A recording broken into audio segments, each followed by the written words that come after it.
Hi everyone, I'm Abby and welcome back to Ace Attorney Investigations. Now last episode we started the game and we finished the first part of Turnabout Visitor. We're going to continue on with that now.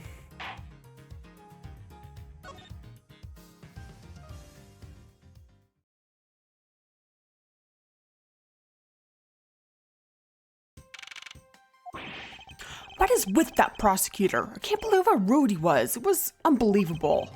Please retain your professionalism, detective. I'm gonna find some real solid evidence proving Maggie's innocence. You'll see, sir.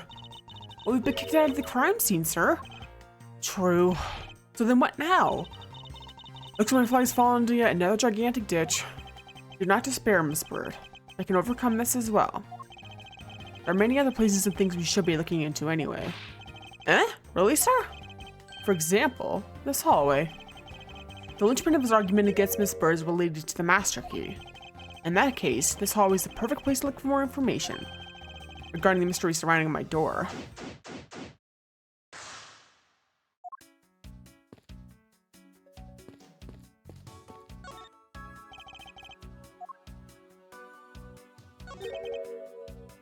Is it the missing 0 series file, sir?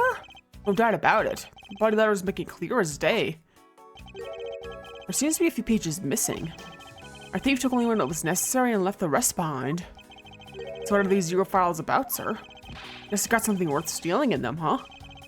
Not particularly. It's just a collection of court case files.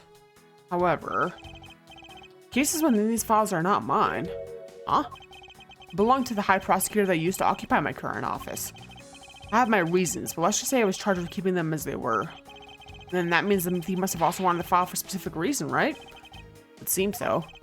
Only the pages related to that case from 10 years ago are missing. Wonder why anyone would care about such an old case.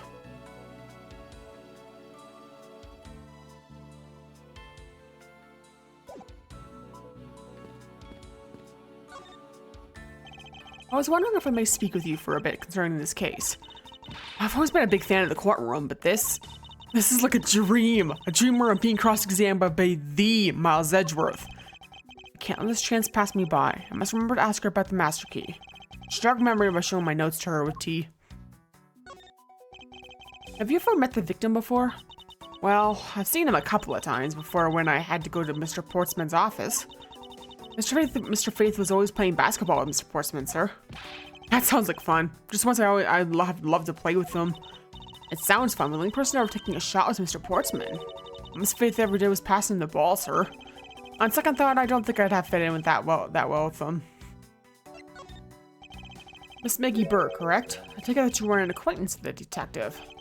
She was under my supervision back when she was still in the force, sir. One day she got caught up in a murder and things started going downhill, so she quit. I owe a lot to Detective Gumshoe for introducing me to my current employer. Or so I thought until a few hours ago. Or before I was about to clock out for the night. You got caught up in this whirlwind of a case, correct? Don't worry, my whole life has been nothing but a whirlwind of bad luck and failures. Since I was 6 months old and I fell from the 9th floor of my apartment building, I've been hit by all sorts of vehicles, gotten sick from all sorts of foods, failed at almost every test I've ever taken, experienced almost every kind of disaster, and now I even managed to be named a criminal just when I become a security guard. That's a lot to go through in one lifetime. I know, and just when I thought I had finally found my happiness, I wound up getting you and Detective Gumshoe involved in my bad luck. You don't need to worry about me, Miss Bird, nor do you need to worry about yourself. I will solve this case and prove your innocence. All I ask in return is for your cooperation. Yes, sir, Mr. Edgeworth, you can count on me. I'll do all I can to help.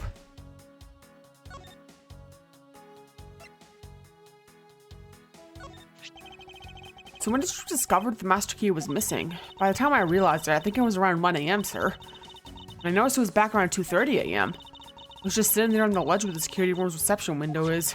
But I'm sure that between those 2 times, it was not just gone, but stolen, sir. Why is such an important key stored in such an insecure place? It's not like that, sir. You always keep the key further inside the room, away from the window. Always, you say? Except for this time, correct? Well, I admit that I was a bit careless, but I had my reasons. I left it out because I was sort of using it at the time. After I had used it, I left it sitting out on the ledge. She used the master key? What did you mean by you use the master key? Oh, I had to use it to open the door for this prosecutor had forgotten his key. I mean, it's my job as a security guard, right? Ah! What is it? That's right! I just remembered. The prosecutor forgot his key. It was Mr. Portsman, sir. What? Please tell me more, Miss Bird. Quickly. It was around 12 a.m. Mr. Portsman had forgotten his office key, so he came down to security, sir. And that's when you loaned the master key to him? No way! It's against regulations to loan the master key out to anyone. I walked Mr. Portsman into his office and opened the door for him, personally, sir. I see. And then, what happened after that? Well, he called for me to close up his office as he was leaving to go home. That was at around 1:30 a.m., I think. So in summary, for the sake of unforgivable prosecutor, you used the master key twice tonight. Talk about suspicious. I doubt you can say that you've never left your keys at home, detective. I think this calls for a thorough examination of Mr. Portsman's door. You already know there's a contradiction there, though.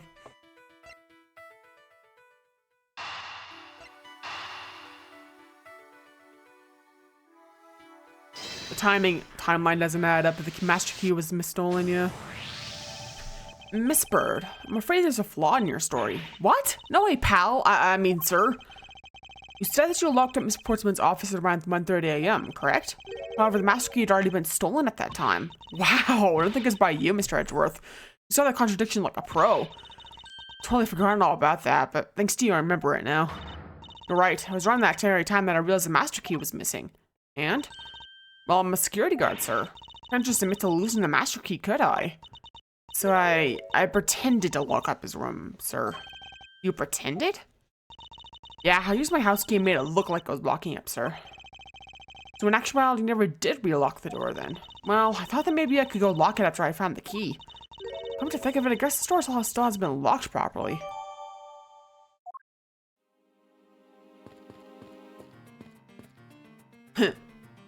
There's Winston Payne.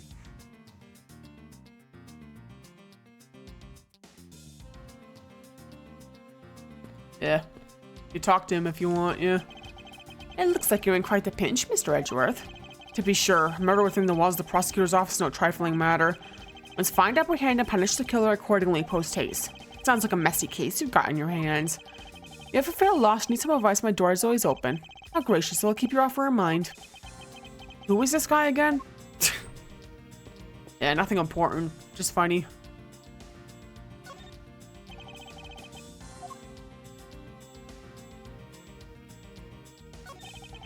The door is locked tight. Bet the old credit card trick wouldn't work here, huh, Mr. Edgeworth? This is the office of a high prosecutor detective. These doors would be pretty ineffective if the average cat burglar could get through them. Aha, so I guess only a great cat burglar could get in. That must be who our culprit is. Might I advise you to return that conclusion to whatever pawn shop you bought it from?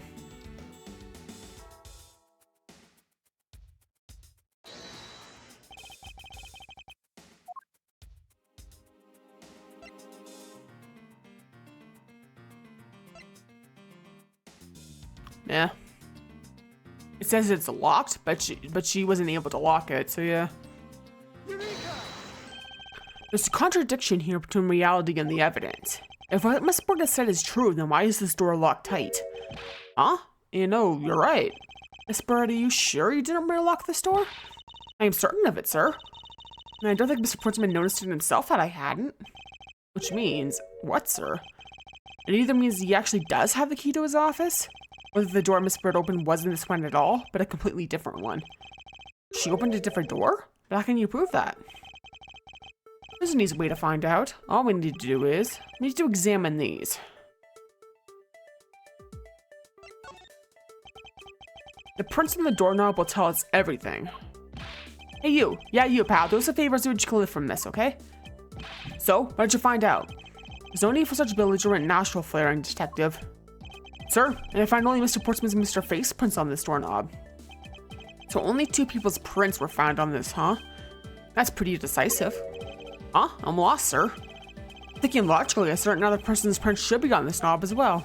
Now then, whose print should also be on this doorknob? It should be Maggie Birds if she really did open up his office, yeah. Don't you find it odd that the prints of the person who unlocked this door were absent? You mean, yes, the door that Miss Bird opened could not have been this one, but a different one.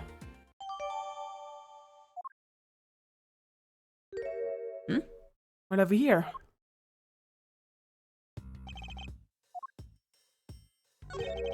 What is this? It looks like a scrap of paper. I'll get it, sir. Let's see. Oh, there's something written on it. I brought the 3 pieces of evidence budget we buy, just like we talked about on the phone, but it looks like you're out. Let's catch up to you later, buddy. Looks like a note from the victim. Yeah, it's from Mr. Portsman.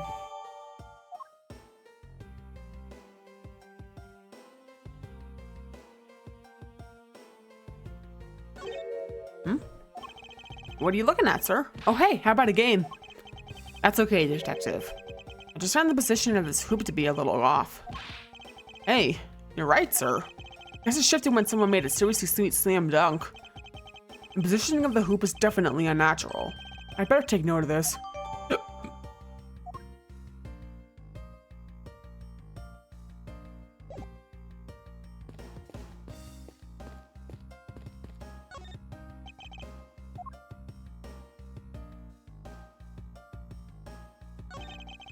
I don't see any signs of forced entry, and according to the guard, no signs that the lock was picked either, sir. Meaning that the door really was opened with a key.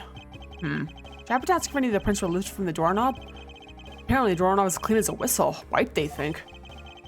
Whoever this thief is, they did a good job not leaving any clues behind.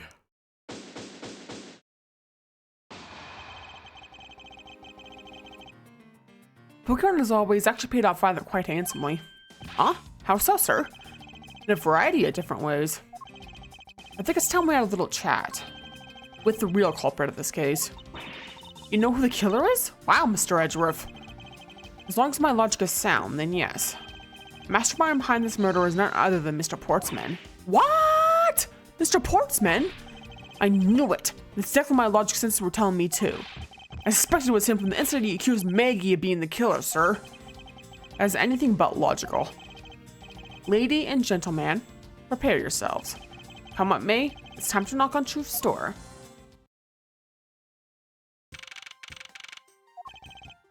Mr. Portsman, I finished with processing the bloody letters, sir. All right, let me take a gander at it. Pass it here. Okay, looking good. You there, take good care of this. Poor Gumshoe. Well, if it is Detective Gumshoe, end of the line for you, Portsman. We've got you now. Call off your dog, Mr. Edgeworth. Is this a kind of joke? It's no joke. We know, Mr. Jocks, Portsman, that you are the guilty party in this case. You must be pretty upset getting chased out of your own room. I'd be mad too. So I guess you can stay, if you promise to stay out of our way. You intend to hide your crime under the guise of a prosecutor doing his job? I can see right through that unsightly paper-thin mask you wear upon your cowl. Who would have ever thought that it would come to this? Actually, come to think of it, your mentor was Manfred von Karma, right? Legendary prosecutor who never lost a single case for 40 long years. But there was always this incessant chatter about forged evidence with that guy. Really teach me I've got to stay on the lookout for false accusations, you know? Are you done trying to play mind games with me? Because they won't work. The only thing you should be using that mouth of yours for now is explaining yourself. Although that too will only dig your hole deeper. Either way, your game is up. Well, aren't we full of ourselves? Even though you've yet to prove anything. I have no idea what sort of harebrained idea you have in mind, but there's a mountain of evidence that points away from me being the culprit. Besides, how, may I ask, do you propose I unlocked your door and got in here? Look, I feel bad doing this to you, but I've got work to do, so we're done here. Sorry, but we are not finished yet. Boy, you're stubborn. Suppose you're basing your accusations on something. I'll show you what I'm basing my accusations on, with evidence.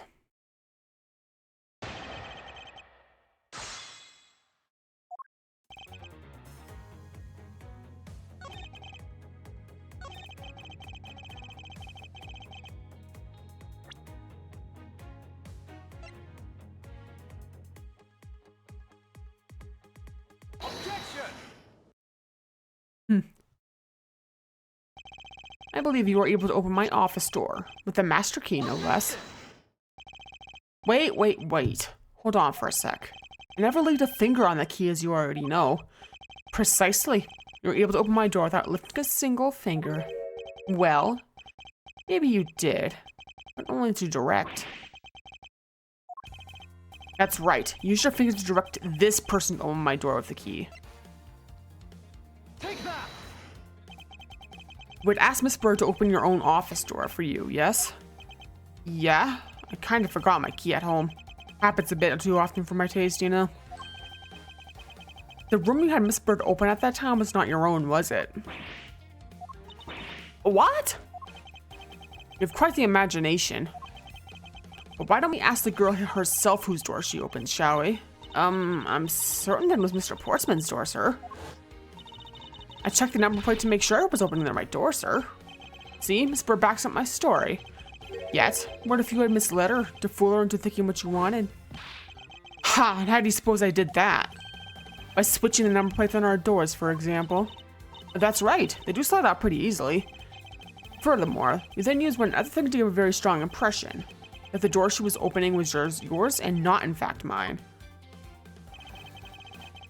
What was the Mr. Portsman used to make Miss Bird think it was his room?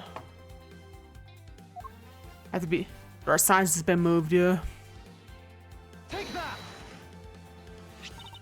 What? The basketball hoop, sir?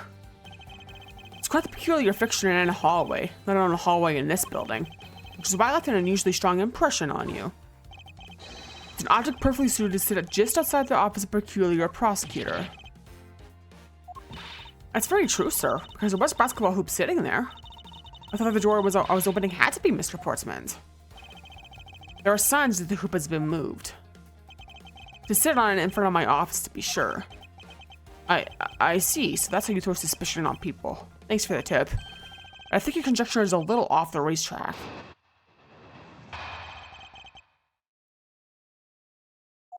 Now you're just spouting nonsense. I had the girl open my office door. After that, I was in my room the entire time. Don't have a single reason to suspect me. So he intends to claim his innocence to the end, does he?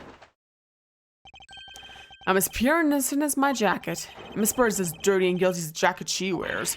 My jacket's not dirty, I'll have you know. I just washed it yesterday. Please calm down, for I intend to show who is the one truly covered in slime here.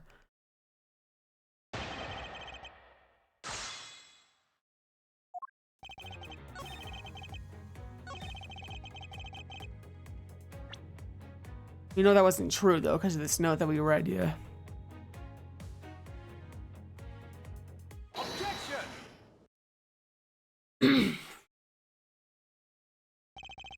That was a lie. What are you talking about? How was that a lie? This is a note that the victim left for you, Mr. Portsman. A note? It was left under your door. Did you not notice? And right here it says, "Bet you're out." You were not in your room when the victim came to call on you. So then, where were you and what were you doing? Shall I explain it in full detail for you? You were busy snooping around in my room. The very room where Miss Bird opened for you. That's just nonsense. You have no evidence that I made the girl open your door for me. Oh, but I do. I have very decisive evidence. No way! This is proof positive that Miss Bird opened the door for you. Yeah, because her prints aren't on the doorknob. Take that! I had your door dusted for prints. My door? What for? Come on, I bet you didn't find anything. You sure good at wasting time. You're right. I didn't find anything. And definitely not Miss Bird's fingerprints. Her prints? What do they have to do with anything? Let's put it this way. If she really was the one who opened your door, then her print should naturally be on the doorknob she touched. Further, all the prints on my office door's knob have been wiped clean off. I can only assume it's because Miss Bird's fingerprints were on it. Don't you think it's time you gave up your charade? We know you stole into my office with the intent of stealing something from me. And Detective Faith found you out, possibly because you heard sounds coming from a room whose occupant was on leave. Mr. Portsman, you killed Mr. Faith to silence him. And I had the misfortune to return when I did. You actually threatened me as you escaped. As I said, when you had the gun to my back, no one gets away with committing murder in my office. And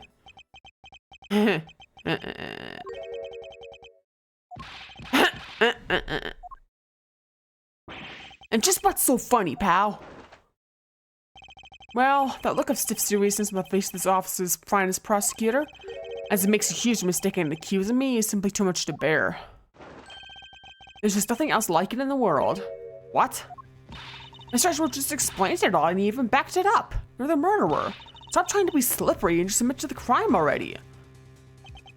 And as I said earlier, it's also circumstantial, so full of conjecture. You say you checked my doorknob for prints? I can readily confess that I'd wipe that knob down a well. Eh? I'm a little obsessive compulsive, you see. I didn't want to touch a doorknob that you had touched. Which is why I wiped the knob down as soon as I could after you opened the door. After that, it makes perfect sense only gems of my own prints would be on there. You made that up just now, didn't you? Furthermore, I saw no gem left for me. Do you know exactly when that was? For all we know, he could have left it there before I arrived at the office. Like early evening, for example. Are you saying you failed to notice a note in your doorway? Hey, even geniuses fail at times. Probably too preoccupied by work-related matters, although that's no excuse. Now that's just a flat-out lie. There's no way you didn't notice a note that size. Ah, but you can't prove that, can you? Say something, Mr. Edgeworth. Back me up here, sir. Portsman makes a good point. I can't prove that he didn't simply overlook it. Besides, I have an airtight alibi. Airtight, you say? Only just because I had one as we were talking. I guess it would have been better for all of us if I had told you sooner.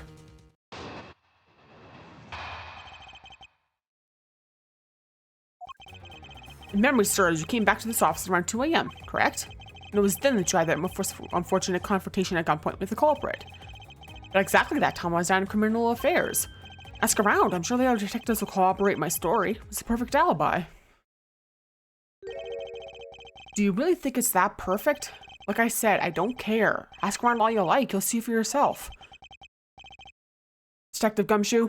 Yes, sir. Yes, sir. I'll go check out his alibi, sir. Be right back. Mr. Edgeworth, sir, I think we're in trouble. It's just like Mr. Portsman said. Guys down in criminal affairs said they saw him at around 2 a.m. You see? All of the evidence points to him being the culprit. So there must be a contradiction point in his alibi somewhere.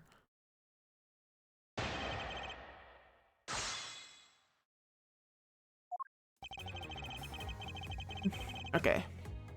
Hold it! You are correct. It was around 2 a.m. Are you sure? It's really important to me that you're spot on with the time. I remember checking my watch then and make no mistake, it was 2. Ooh, giving testimony like a pro. Okay, so you come back to your office at 2. Hold it! It is as you say, however. Yes, however, you were the only one who claims to have bumped into the culprit. So tell me, did you see the person's face? Was it me who you saw? It was pitch black, so I couldn't actually see. Objection! Oh, come now. I'm pretty sure you saw something. Try a little harder, why don't you? Getting to feel like I'm the one being interrogated here. Oh well, it doesn't matter if you remember or not. It only matters that you ran into the culprit. Hold it! So you paid the Criminal Affairs Department a visit? Yep, right after I left the prosecutor's building, I headed straight for the precinct. Hold it! Well, we did go and ask around to confirm your testimony. And it was just as I said, right? Yes, sir. A number of detectives said they saw you at around that time. See? I have the perfect alibi. That's the ace I had on my sleeve. Ugh, impossible. He actually does have the perfect alibi. What's wrong? Why the sudden sullen look on your face? Can't you say anything back, Mr. Edgeworth? I think we reached the end of the line and it's time to get off this crazy train. You there? Sir, please escort the young lady out. But remember, be gentle. Maggie! Detective Gumshoe!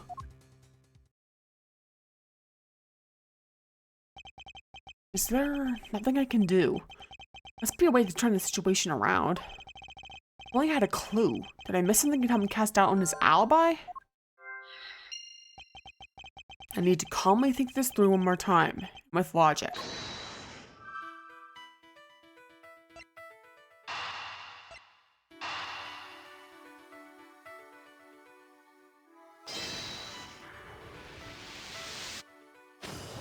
Yeah. There were 2 bullets left at the scene of the crime. One that robbed Mr. Faith of his life. And one that nearly robbed me of my jacket. However, the murder weapon only showed signs of being fired once, meaning that it is entirely possible that a second gun was used in my office tonight. But seeing as how the killer had to steal Mr. Faith's gun, I doubt the killer had another gun up their sleeve. Therefore, the second gun could have been the property of an entirely different person, which could mean that there was another person who paid a visit to my office tonight.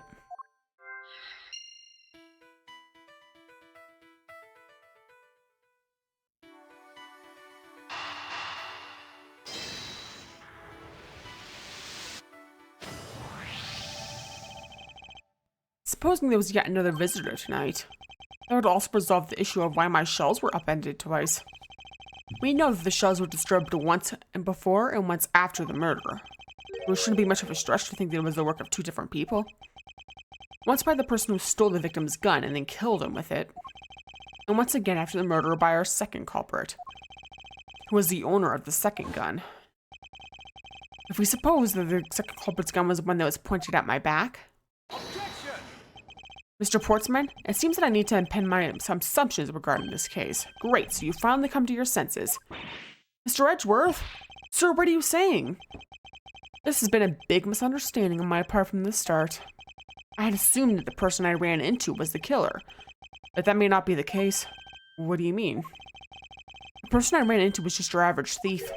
A thief? But sir, doesn't that cause some sort of contradiction in the facts? Not at all. It simply means that the killer was someone else. And it means that in actuality, 2 culprits stole into my office tonight. What do you mean, 2? It explains both why my shelves were disturbed twice and how there were 2 guns. Mr. Portsman has tricked Miss Bird and gained entry into my office. Now you're just leading the argument. You still don't have any actual proof, you know. If you could please go along with my hypothetical scenario for now, Mr. Portsman. In the end, if you really are innocent, you should have nothing to worry about. Grrr. Now then, returning to my scenario, Mr. Portsman was out to steal something from me, which is why I checked my secret safe and ransacked my shelves. This is the first time. So then this would be when the files were put back in the wrong order, right? Correct. And then, just when he was about to look somewhere else, who should walk in but his own partner, Mr. Faith? Why did Mr. Faith come to your room, sir?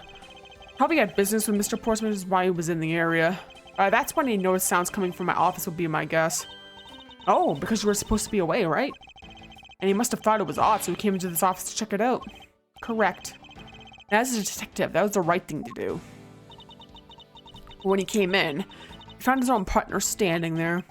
Because it was Mr. Portsman, Mr. Faith probably let his guard down. Mr. Portsman was not so merciful as to let him leave alive. He waited for a chance and stole Mr. Faith's gun from him, and then he killed him. He silenced Mr. Faith for catching him in the act of stealing.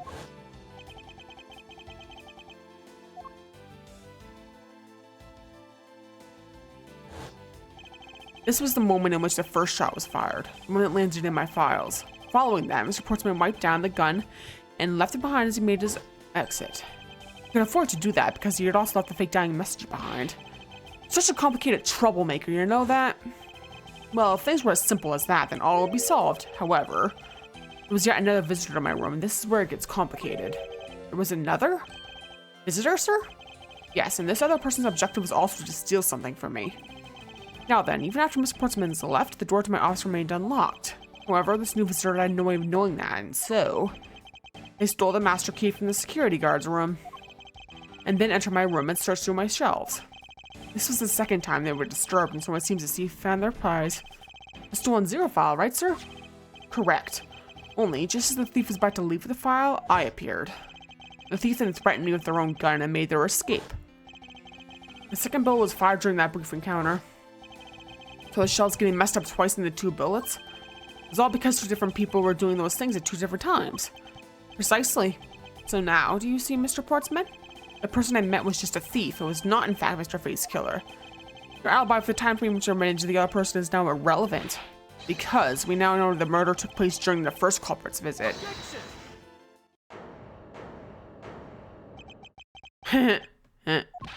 What's so funny, pal? Absolutely splendid. Your scenario explains everything. Of course it does. Mr. Edgeworth, after all. But you know, it still doesn't change the fact that it's all circumstantial.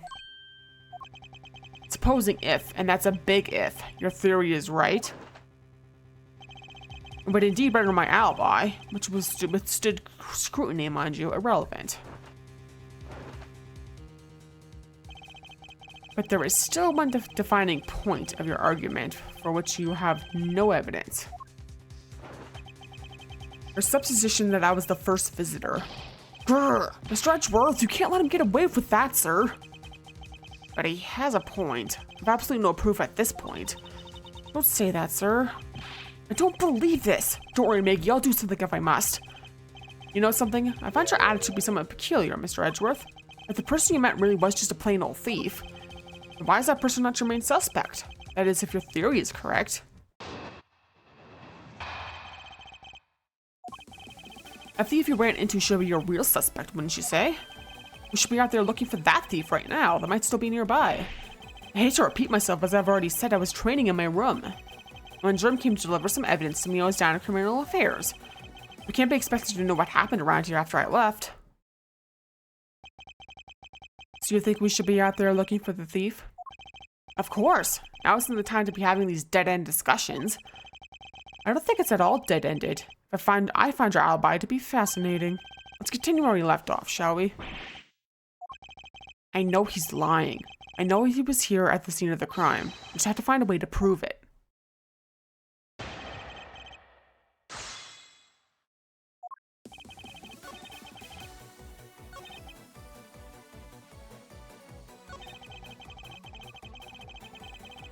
Hold it! Why didn't you go there with Mr. Faith? Ah, it's because he said he was tired and was going to take a quick nap. You know those sofas in the hallway? He likes to sleep on those. It's one of his habits. What are the evidence he brought? There were things related to yesterday's case. Just 2 items, a gun and a pendant. Interesting. This piece of testimony seems too crucial to let slip through the cracks. He brought me 2 items, a gun and a pendant that are related to yesterday's case.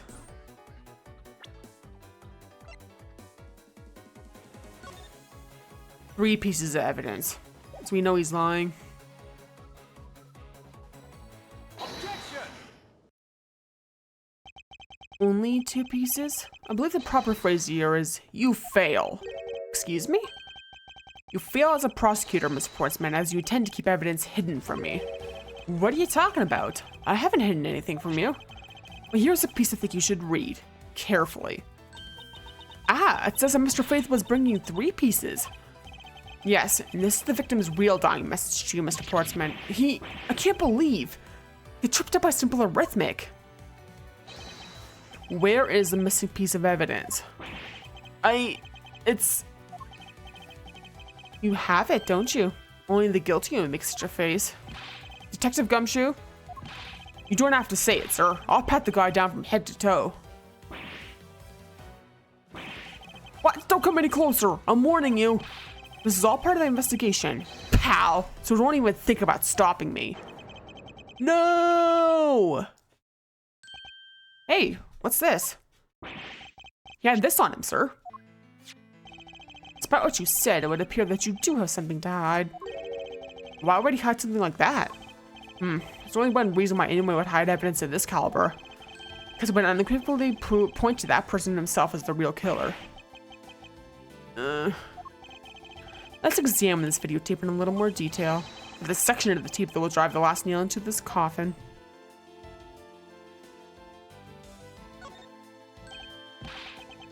Ah, that's blood, isn't it? Yes, and I believe this is what the good prosecutor was trying to hide from us. This blood is still fresh. You mean this might be Detective Faith's blood? No. You've got it all wrong. No matter denial can save you. You're about to run a blood test to find the truth. You told us that you had received evidence from the victim earlier. Now you will tell us when and how did the victim's blood find its way onto this video. Yeah, it's totally suspicious. Was it at the moment of his death? Did Detective Faith have this videotape on his personage when you killed him? You know very well there's no way to prove that. Not even if you were to examine this tape of fingerprints. If I had to take a guess, I'd say that the only ones on here would belong to the murderous you and Mr. Faith. No, impossible. I'm...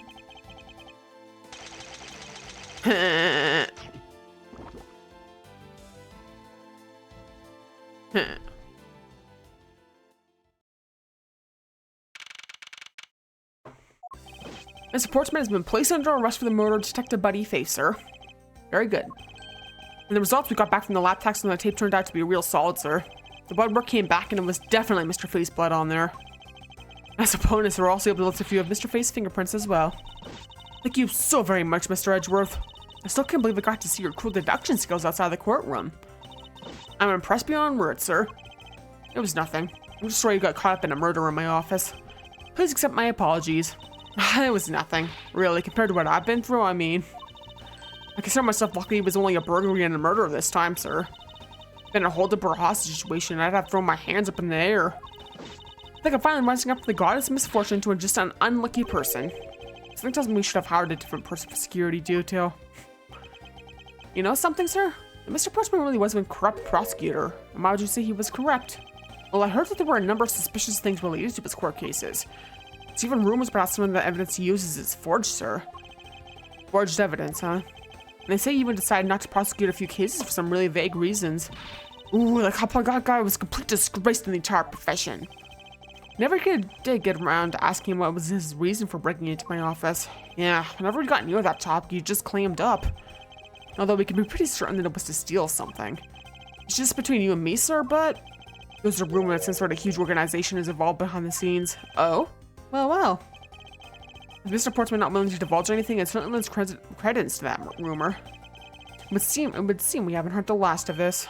Huh? That Mr. Portsman isn't the bad guy? I didn't say that, but rather that there are still many more mysteries for us to solve. For example, we still haven't figured out the significance to this piece of evidence.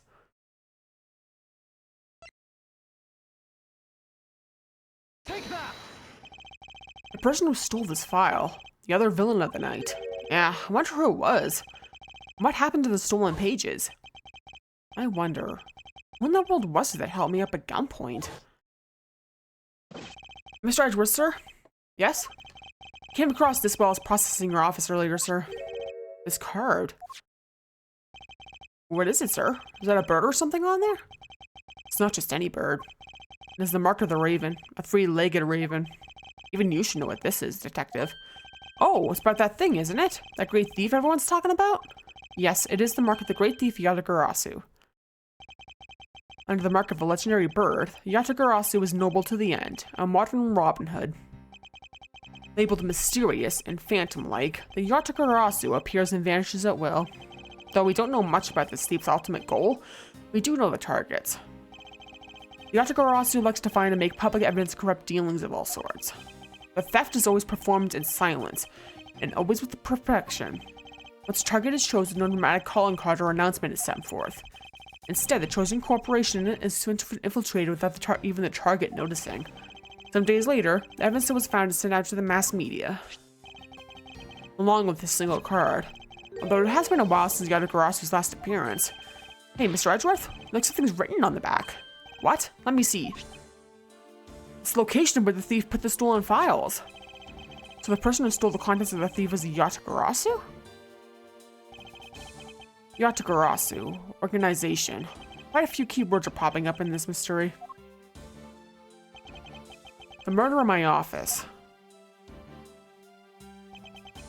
The return of the great thief, Yatagarasu. Looking back, I can't say I didn't see these events coming.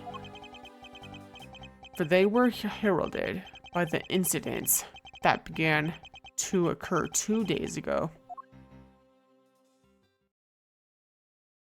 Yeah. It's interesting, isn't it? There's actually like a story arc in this game. Like all the cases connected to each other instead of like the main trilogy games in which there is an arc to them, but all the cases usually aren't connected like they are in this game. Yeah. So it's interesting, isn't it? So yeah, thanks for watching. Feel free to like and comment and subscribe. Check out my Twitch and Ko-Fi Twitter/X. Next episode will begin the next case of this game. Yeah. Kind of like a flashback case in a way. How I'm in this game is a little confusing if you don't know what it is. So anyways, look forward to that and peace off.